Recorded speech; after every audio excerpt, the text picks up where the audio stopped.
Hello, Galaxy. I'm Chris Pirillo, and I'm trying something new. Every day, I'm live streaming over on Twitch. You can go to live.pirillo.com. You'll be redirected to a 24/7 feed just like it was way back in the day, only this time I have the ability to have anybody join us in the stream using StreamYard, which is a sponsor of the live stream. Every so often, like every evening, we start geeking out about one topic or another. And a few weeks ago, one of the people who joins us on a regular basis, known as Toxicdoom, was going on about wireless networking. And he was working his way through a variety of options. And he mentioned something that was a feature on my router that I had turned on, but what he was saying about it was suggesting that I probably shouldn't have had it turned on. So I turned it off, and suddenly wireless performance improved dramatically. And so what I wanted to do was stage this type of conversation. And if you like the way this plays out, maybe we can have further conversations like this about one tech topic or another with a variety of guests, certainly. I thought it would be good today to talk through Toxicdoom's background and how he has developed this series of tips that, well, they worked for me. And so instead of me hoarding them to myself, I thought I would share the stage. Without further ado, Toxicdoom, which I assume is your real name. That is my real name, yes. What's your background in respect to networking? So it started through college and even a little bit in high school. I knew I wanted to do something into computers, one of them obviously being networking. So that's just kind of gone on through the hobbyist level. So very much in the spirit of going to YouTube and looking up information and figuring it out for yourself. Very much DIY. Yeah, exactly. You have your own home server? Yeah, I do. I've got a what they call a 42U rack. A U is a unit, and I've got several different servers in there, along with network switches, NAS systems. We call that as a home labber. Do you know how we even got on the topic where you were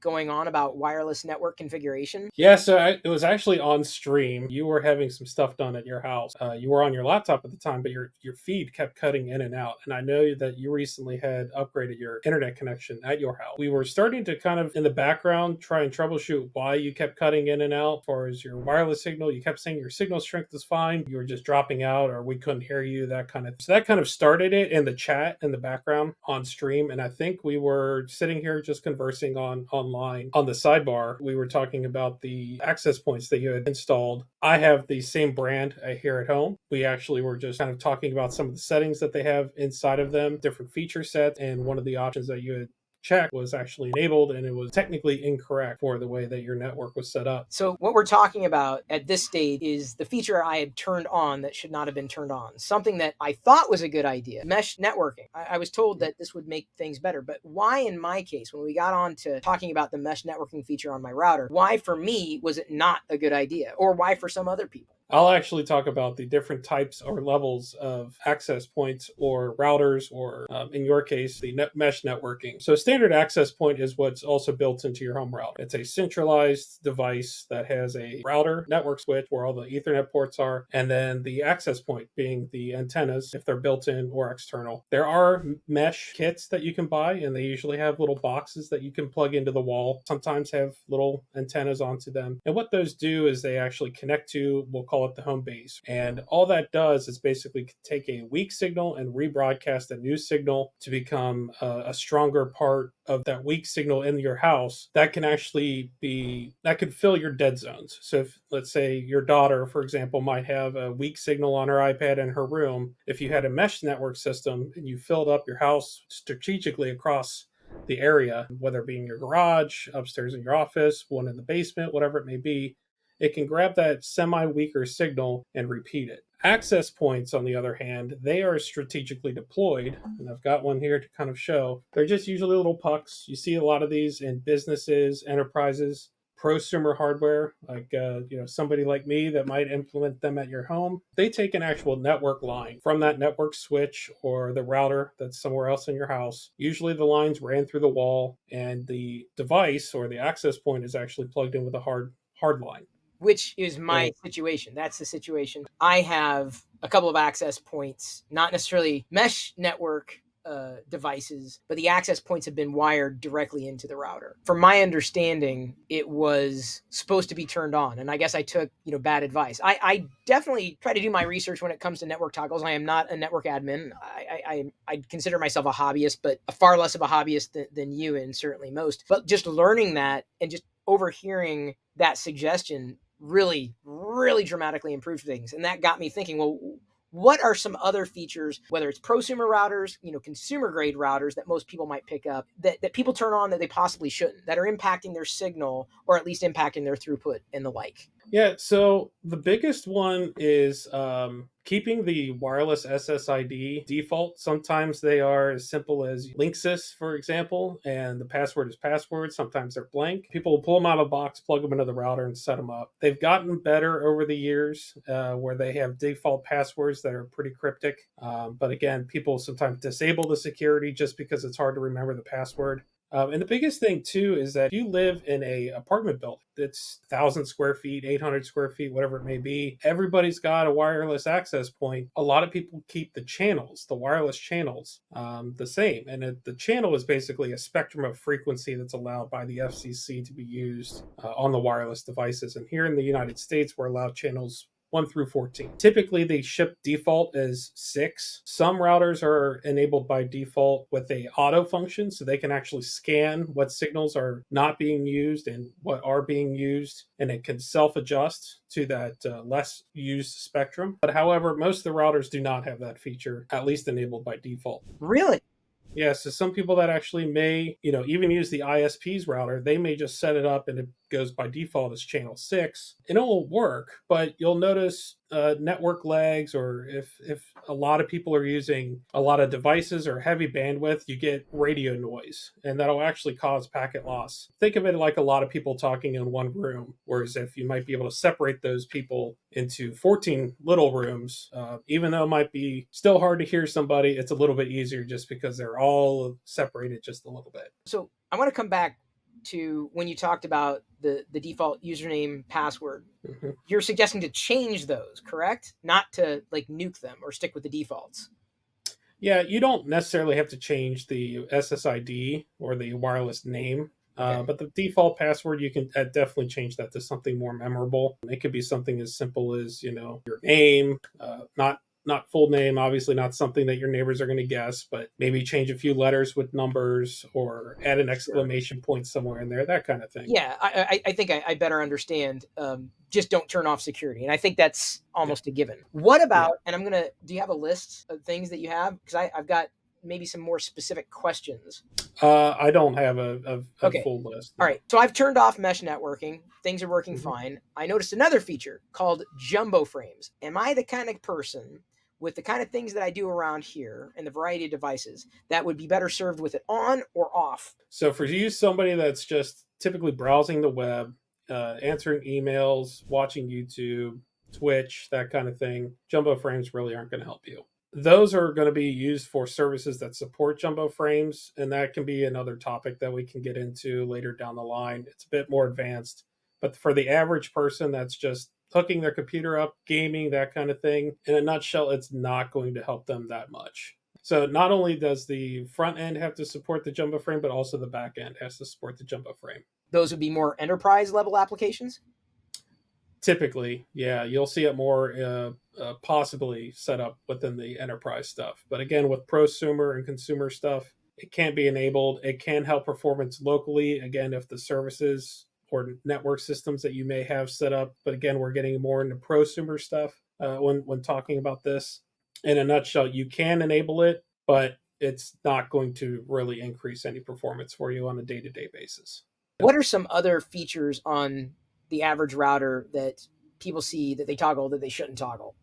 Port forwarding is one of them. Really? If you do not host any services, if you're not hosting game servers, now if you're hosting a game but not a dedicated server, as you open up more ports into your network, those are theoretical doors that people can use to gain access to your systems. You don't have to enable them. Most of the time, you can get around them by using outside software. If you want to enable them, they will obviously help you for remote access to, let's say, your NAS systems.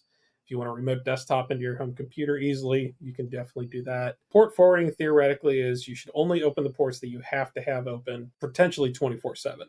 The next one would be QoS, or quality of service. That one is typically enabled by default. However, it's not really configured. People usually don't know what that is, but let's say for the sake of things, you've got a very low bandwidth internet connection, somewhere about, let's say, 5 megabit, and you want your computer to be priority over anything else that's connected, whether it be a smart speaker, smart TVs, tablets, phones, whatever it may be, and you're gaming, and your significant other starts watching something on Netflix and it's using 4K and it's hogging up the bandwidth and making you, lag online.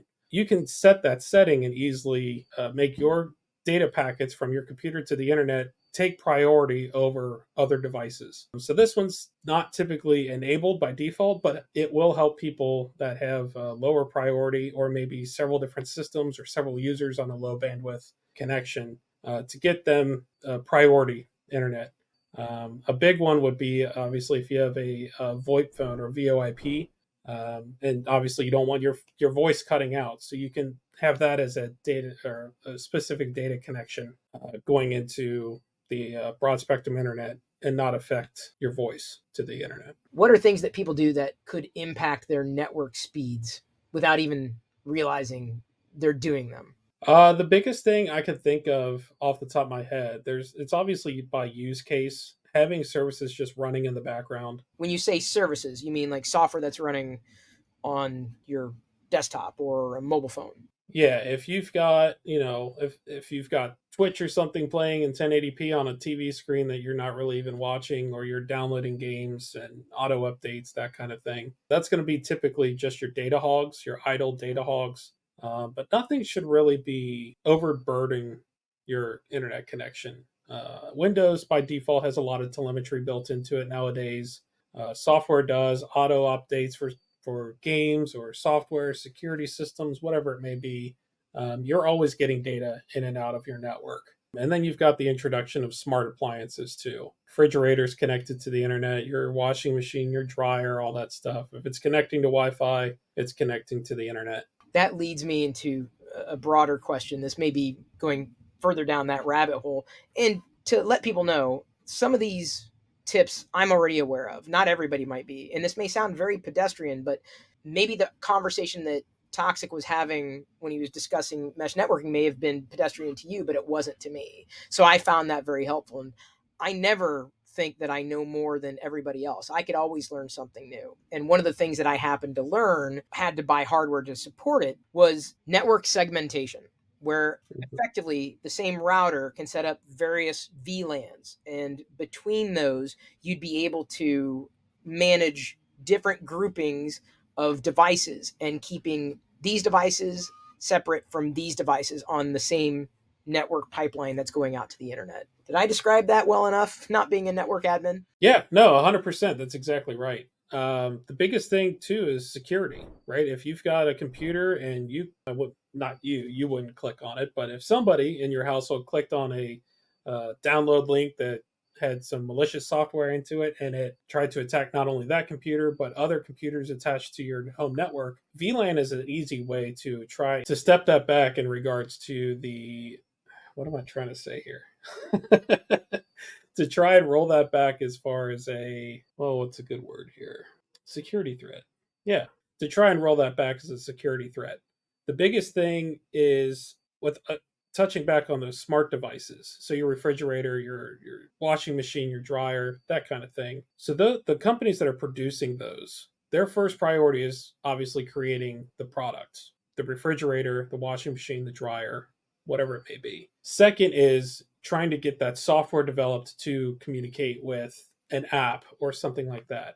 Last on their list is most likely security. If there is truly a security vulnerability within their software, because again, it's not developed with security in mind, it's created with connectivity and convenience. Convenience, yes. Convenience would be a good one. Security kind of takes back seat. So if you have those devices on your network and there is a breach per se, and somebody can easily try and figure out what that breach is and then scan the internet for open ports or open portals to that connection, they in theory could use that device to connect to your home network. And then from there, they can see what devices are attached, what security cameras, if you've got some in your house, out of your house, any open network systems, including your computers, they can scan files. It's just a portal. So if you have those on a separate VLAN and you have them completely locked out, the only thing that they'll really touch is just the internet and the internal network that you have set on the VLAN. And for whatever it's worth, VLAN would be short for virtual local area network. Correct. Virtual area network. What do you see as the biggest differences between consumer grade and prosumer grade? Not just hardware, but specifically software, like features, because what is overkill and what is perfect? I'm not sure I can ascertain. I see a variety of devices from a variety of manufacturers. I don't necessarily test them. I don't necessarily want to test them. I want to try to find something that fits me, and I tend to be more on the wishing to be more advanced front and learning, of course, as I go, not necessarily knowing everything. But where do you see that line between consumer and prosumer in terms of feature sets? As far as the hardware goes, you're going to find your consumer grade products at a Best Buy, Walmart, Target, those kind of stores, big box stores where you can go and buy one device in a box. The problem is that, as I touched on earlier, that one box is actually 3 devices in one.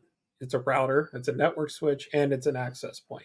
So again, you have one physical device doing the role of 3 separate devices themselves. So you're not only going to be limited on the potential feature set, but you're also going to be limited on the power of that device. Touching on the prosumer side, you might buy an individual router that might be standalone. There's nothing else but one port in, maybe 1 or 2 ports out, and then a actual what they call a console port if you want to debug by serial communications. That's pretty advanced for the average home user. Those routers at the prosumer level, they will also serve small business uses. Larger data sets of heavy users, email traffic, that kind of thing. They're usually a higher heavy set. The prosumer routers are typically set up so that way they have 1 port in, 2 ports out, and usually a management console that can be a little bit advanced for the home user. So you would have your internet going in. There will be a plethora of extra features that might be built in, whether it be a VPN tunnel that can be built in, which is a virtual private network, and outside connections can actually be securely connected to the office, for example, or the home. And then from there, you would delegate out to your different layers of your networking. So you would have that extra outgoing port to the network switch. And then from there, you can have, again, your access points. You're technically having one device at the consumer level do the task of 3 different options or more, or 3 different. And at the prosumer level, you can actually get different devices that are good at each individual task that they do. And then in the time that you may want to upgrade, let's say your router, you could upgrade just the router and keep all your network switches. You don't have to buy a whole new box for $100, $150, $200. So it's effectively specialized equipment. I mean, this goes without saying, and I didn't realize that was the direction I was going to go until I felt I hit a ceiling with what it was I wanted to do and how I wanted to manage my network, that I knew the all-in-one, as compelling as it might have been at the time, it just wasn't going to work for me anymore. And I say it's compelling because it seems to be that, bleeding edge, let's say, protocols or services tend to roll out on the consumer front first. Like Wi-Fi 7 is right around the corner. We've got right now Wi-Fi 6E.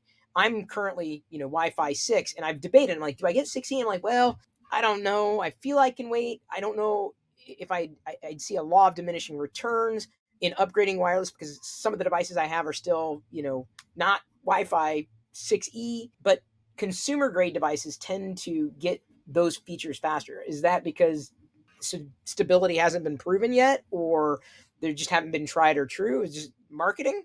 Part of it is definitely marketing. They can easily slap a sticker on there and say, this is certified for doing X amount of megabits per second. They could say it's got a certain technology, but again, you're getting a box that has the brain of one device, but doing the task of 3. So it's truly not going to perform at the same level of something that's been developed for truly scalable networks.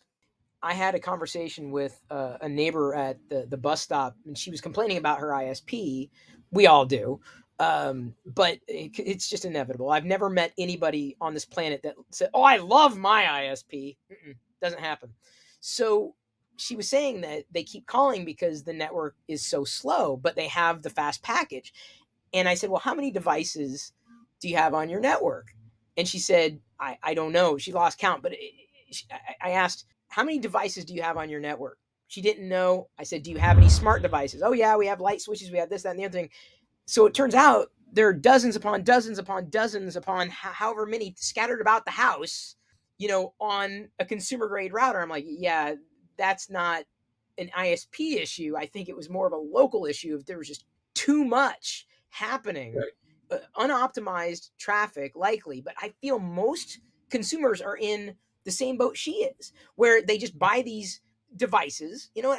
I'm not slagging people for that. I do too, right? But like a phone and a tablet and a TV and a light switch, and then and this and that and this and that, and they don't think about it. And pretty soon it doesn't take much with a family of several people to start creeping into 20, 40, 50, 100 devices on your network without even thinking.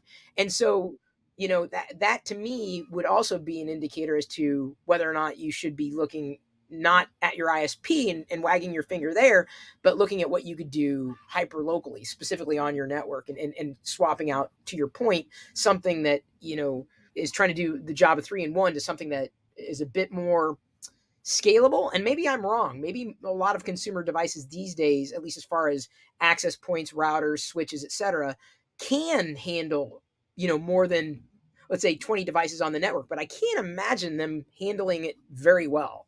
Yeah, the more devices you have on a single access point, again, I'll go back to the analogy of having a lot of people in a room. If you've got, let's say, you and I in a room, we're talking very easily back and forth, start bringing a couple other people in, maybe a couple noisy children, and maybe some people that are hard of hearing, and we'll pretend those are the devices way out in the distance with a weak Wi-Fi signal. They're still there, but they still got to talk, back to you, for example. So the more people you have in the room, even though they might not be doing much, occasionally they're still talking and say, "Hey, I'm still here. Are you still there?" And then you have to respond, "Yeah, I'm still here. Are you still there?" And then they kind of just sit there idle for, could be a second, could be a minute, 10 minutes, whatever it may be. Depends on their hibernation state. So even though it's just not sitting there doing anything, it's always pinging something just to make sure that connection is still there and valid. Hmm. That's something I guess I hadn't really considered. I mean, I'm very careful about watching what happens on the network, clearly, more so than I used to, absolutely. In many ways, it's the same thing with a network connected device. So it'd be a good way of, if you're not using the device, unless you need to use it, to keep it turned off. I mean, I don't think that's necessarily practical for people who do the smart home thing, but I'm very mindful of that.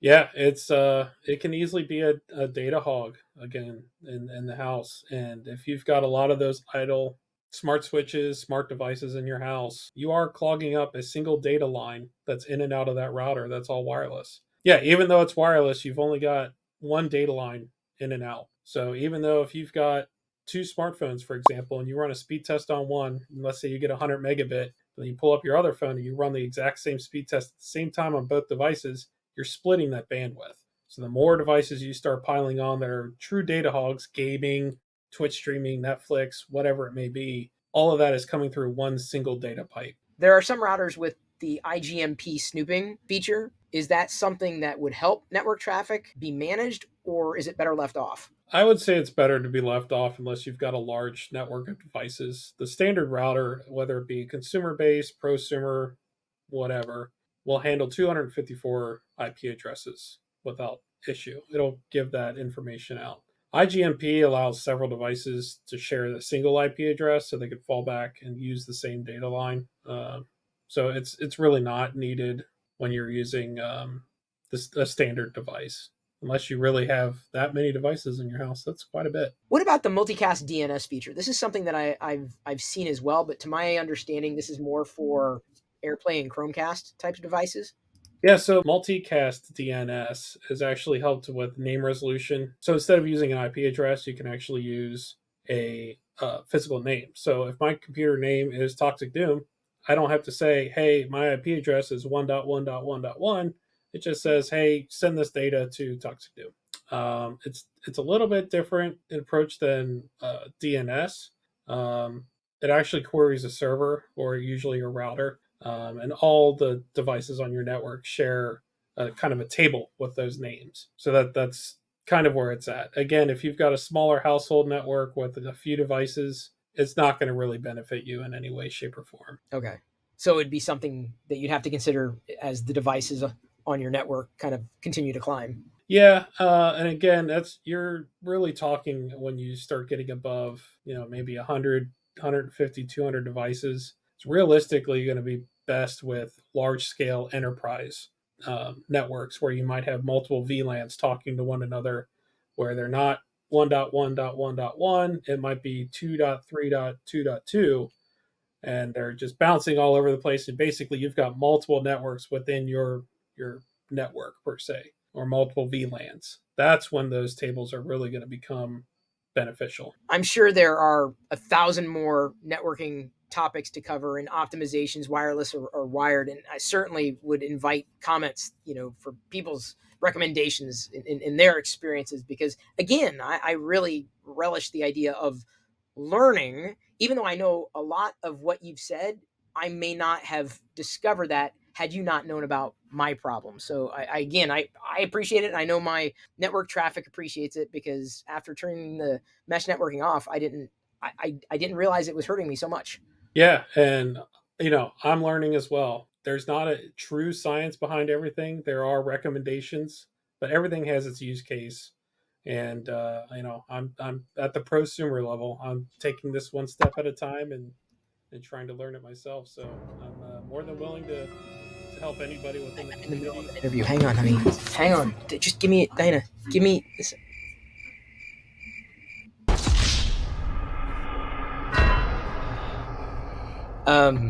Sorry that happened. Can you say what you just said again? Yeah, no, no problem. We might be able to splice it actually, but Okay. I was just saying that I'd be happy to help anybody out in the community with any issues they may be going on or looking for recommendations on how to set up their home network. And hopefully other people would be willing to help as well. Although sometimes you get a cacophony of voices, and I think everybody certainly means well. I know you absolutely mean well. I do as well. I don't know what kind of network y'all have at home, but either way, at this point, we're going to leave you to your own devices.